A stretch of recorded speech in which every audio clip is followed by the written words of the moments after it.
Isso que eu vi. Não. Esse indivíduo, a pessoa que faz isso e tantos outros, aqui a gente faz referência àquelas três, são indivíduos deformados. Indivíduos que não têm nada mais daquilo que caracteriza, ou tem muito pouco daquilo que caracteriza o procedimento civilizado de um ser humano. Mas eu não entendo que a recíproca deva ser, que a gente deva aplicar de modo assim tão precipitado, talvez, a plena de morte. Eu estarei de acordo com o plebiscito, disse o senhor. Interessante é que o professor Enéas, ele não perde, ele está aqui com o reloginho dele, ó. Só que aqui o senhor tem mais de 15 segundos, professor. Fique tranquilo, o senhor tem vários segundos. Outra coisa que eu queria lhe perguntar, o senhor disse em dado momento que, como ser humano, né, se tivesse uma filha estuprada, não teria dúvida. Naquele instante. Exatamente. Então, aqueles que propõem a pena de morte legalizada, com um julgamento e com o direito de defesa, eles fazem isso exatamente para impedir que um cidadão, levado pela ira, pela justa revolta, acabe ele praticando o ato e tendo então que responder a um processo. Quer dizer, a pena de morte é também uma defesa para impedir que o cidadão, que não vê outra pena para aquele que estuprou a filha dele, né? É por isso que costumam dizer, né? Que pimenta nos olhos dos outros é refresco, né? Então, aquele que vai praticar um ato desse, não, ele vai ser julgado, ele vai ser condenado e vai ser condenado à pena de morte. Mas Alberto, só uma parte. Veja bem, a lei não foi feita para punir o culpado. A lei foi feita para proteger os inocentes. É verdade. À medida em que o indivíduo pratica esse tipo de ato, é necessário que a lei proteja os inocentes, mas proteja deste indivíduo que é chamado de ser humano. Erradamente, porque é um monstro. O indivíduo que violenta uma criança, entende? O indivíduo que estupra uma criança, o indivíduo que sequestra, que não tem nenhum respeito pela nossa juventude e traz um vício tóxico para os nossos jovens, esse indivíduo não tem nenhum respeito, não pode ser considerado ser humano. Embora a lei...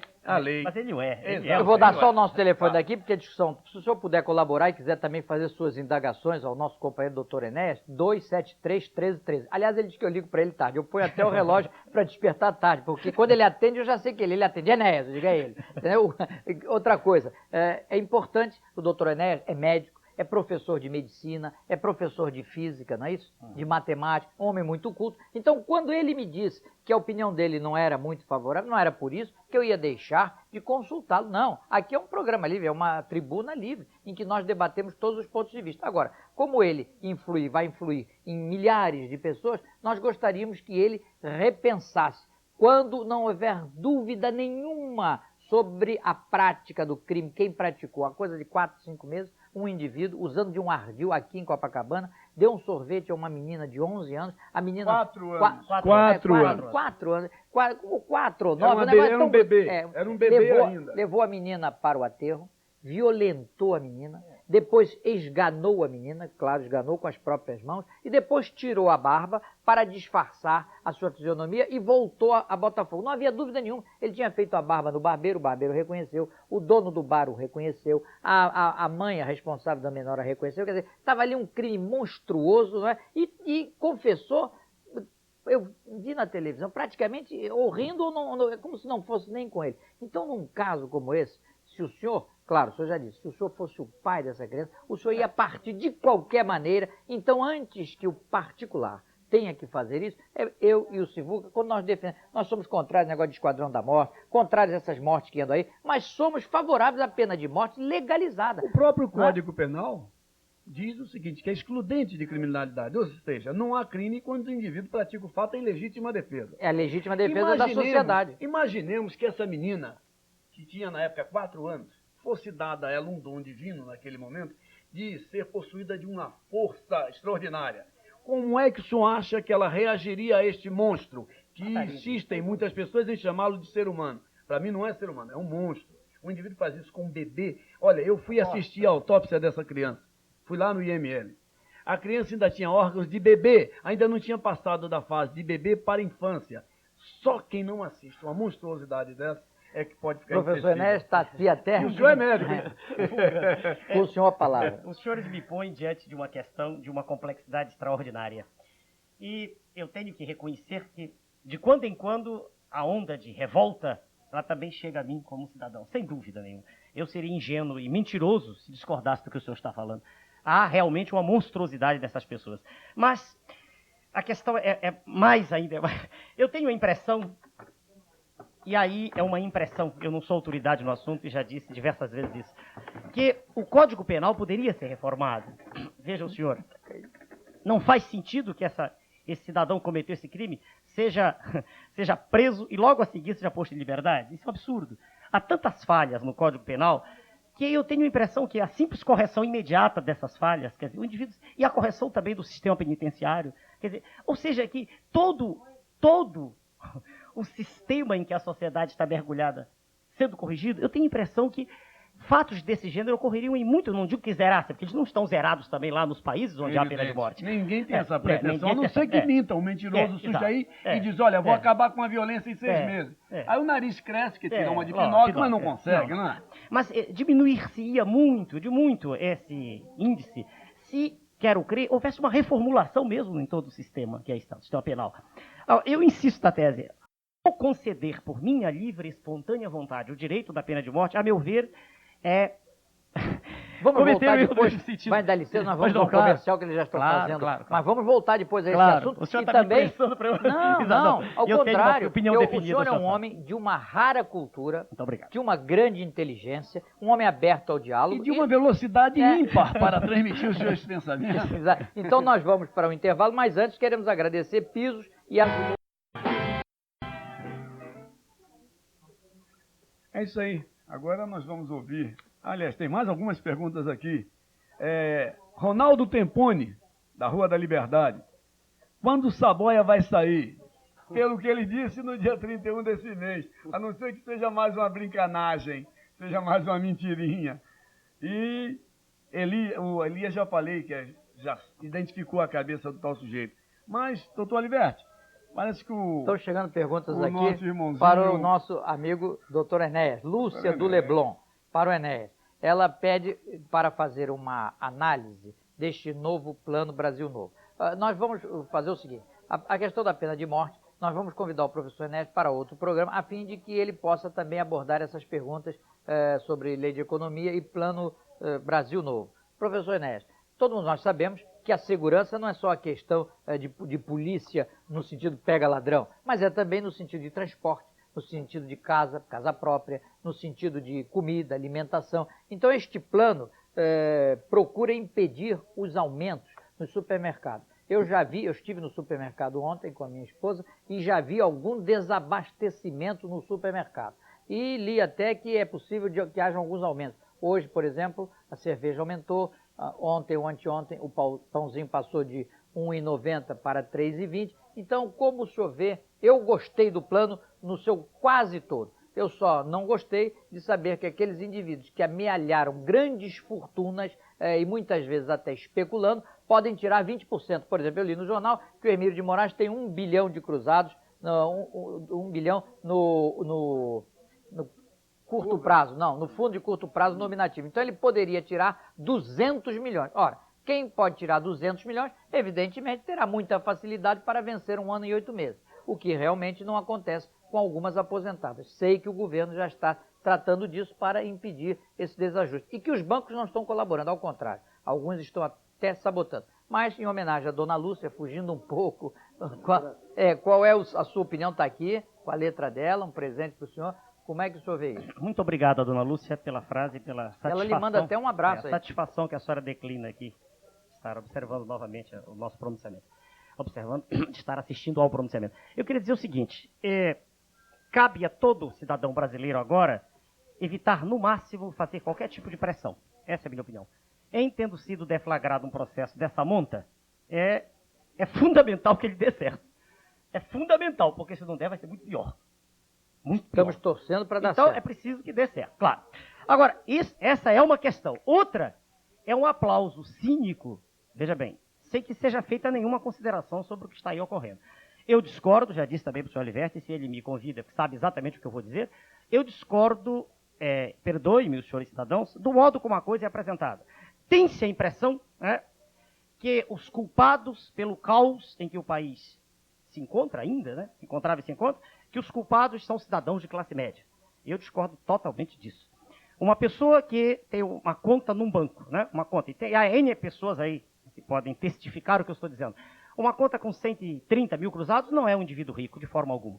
Para uma pessoa de baixíssima renda que ganha um salário mínimo, a análise é sempre difícil, né? Porque ela olha para todas as pessoas acima de 200 mil como todos sendo ricos, mas isso não é verdade. Há patamares distintos e distintíssimos, né, de riqueza. Então essas pessoas com mais de 120, 130 mil foram tremendamente apenadas, né? E não penalizadas, como ele diz toda hora, por ignorância específica do vernáculo. Então, apenadas. Essas pessoas, vejam, essas pessoas ficaram de uma hora para outra sem poder ter os seus recursos em mão. E eu não aceito, e terão que provar isso em juízo, daqui a pouco as autoridades, que haja constitucionalidade na interferência daquilo que é uma coisa muito íntima da pessoa, que é a sua conta corrente. Que o governo lançasse mão do over num percentual que cabia a ele mesmo decidir perfeitamente, uma vez que, através do overnight, compram-se papéis do governo. Papéis, quer dizer, era uma transação de alto risco, todo mundo sabia.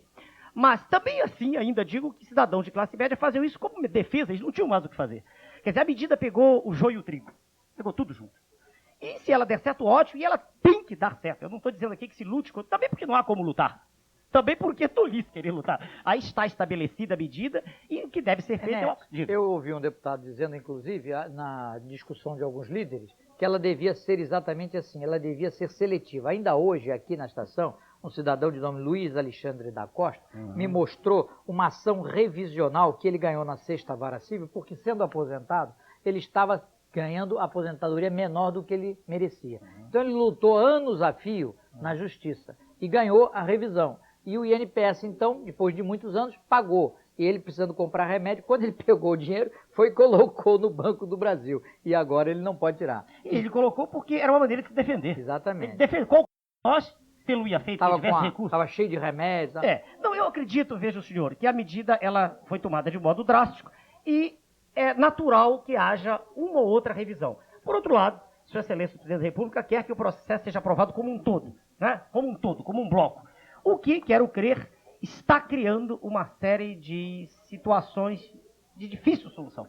Pessoas que não têm alta renda. O senhor concorda, e eu acho que sim, né? Acabar com o cheque ao portador foi muito bom. Sem dúvida. Acabar com a especulação, acabou com o fundo ao portador, com a promissória ao portador, não é? Agora, devia ser mais rígido exatamente naquele que viveu da especulação e ser um pouco mais seletiva. Mas, no todo, o plano é bom, vamos torcer por ele. Claro, eu sou inteiramente a favor de uma legislação severa na lei de economia popular. Sem dúvida. E, aliás, acho que alguns fiscais da SUNAB erraram ontem, porque multaram o supermercado, mas esqueceram de chamar a polícia para levar o dono e o gerente do supermercado para a delegacia para serem autuados. E a lei manda prender também o dono do supermercado, e não apenas aquele que está lá embaixo vendendo, porque é preciso autuá-lo em flagrante, porque não há fiança e vai para o xadrez. Concorda? Concordo. Eu só queria amarrar uma coisa, né? Deixar bem claro. Então amarra.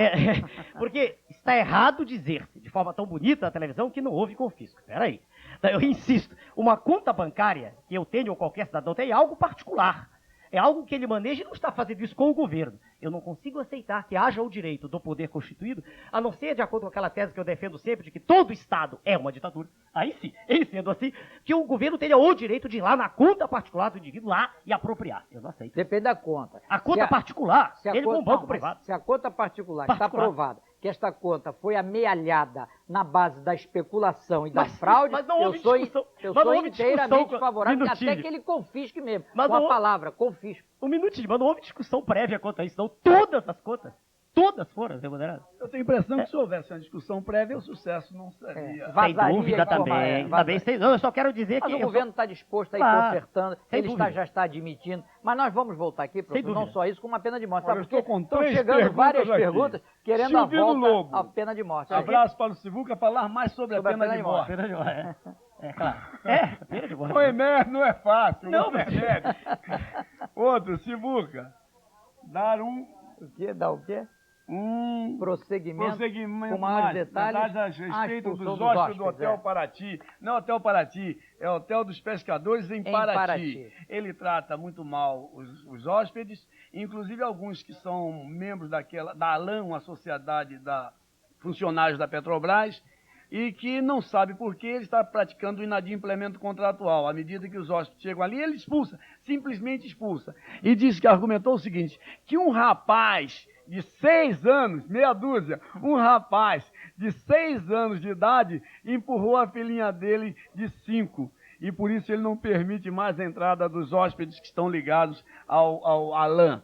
E tem uma outra aqui, de Vitor, esse Vitor Jacarepaguá. Romeu Russo, diz ele o seguinte, Romeu Russo da São Luís Gonzaga, por que os traficantes preferem os menores para trabalhar?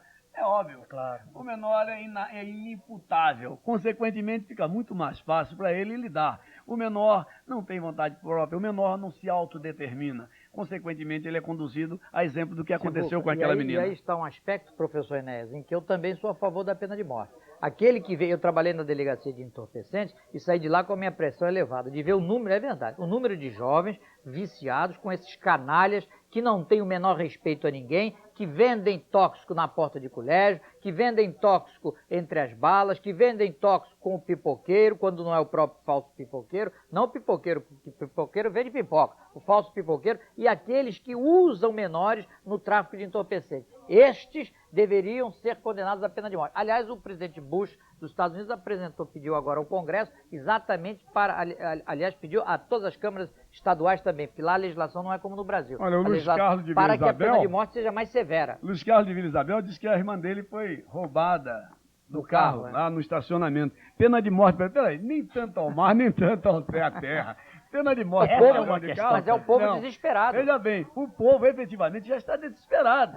Já não acredita mais numa outra medida, porque eles entendem o seguinte, instalada a violência, somente a contra-violência resolve. E diz aqui o Carlos de Madureira, Sivuca, bandido bom é bandido morto. Pena de morte para esses caras. É isso aí. E antes de terminar, eu quero fazer daqui um apelo aos assessores do presidente que estão gravando vários programas sobre o plano e levam a ele sugestões. É que os preços em 45 dias subiram 700%. Então não adianta voltar só até o dia 16. Eu sei que é um esforço, mas Não, é dia 16. É dia 16. Então é preciso que eles retornem a um mês atrás, porque senão o povo vai pagar esta inflação, esta subida dos preços. Aliás, a energia elétrica, eu ouvi agora o Cataldi falar, também subiu 30 e poucos por cento. Mas no todo, professor, o senhor concorda, nós todos concordamos que pelo menos 95% o plano é abrangente, ele é muito bom e, sobretudo, tinha que ser feito assim, sem vazar. Senão a pessoa corria lá e tirava o seu dinheiro. Agora vamos rezar, vamos torcer para que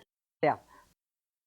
Como diz um amigo meu, o Iatolá do Uruguai é que não gostou, porque ele disse que meteram a mão no bolso dele, que tiraram o dinheiro dele. É porque ele devia estar cheio do dinheiro e agora não vai poder mais dar cheque ao portador. Diz que uma parte da fortuna dele estava lá no Uruguai e na Austrália.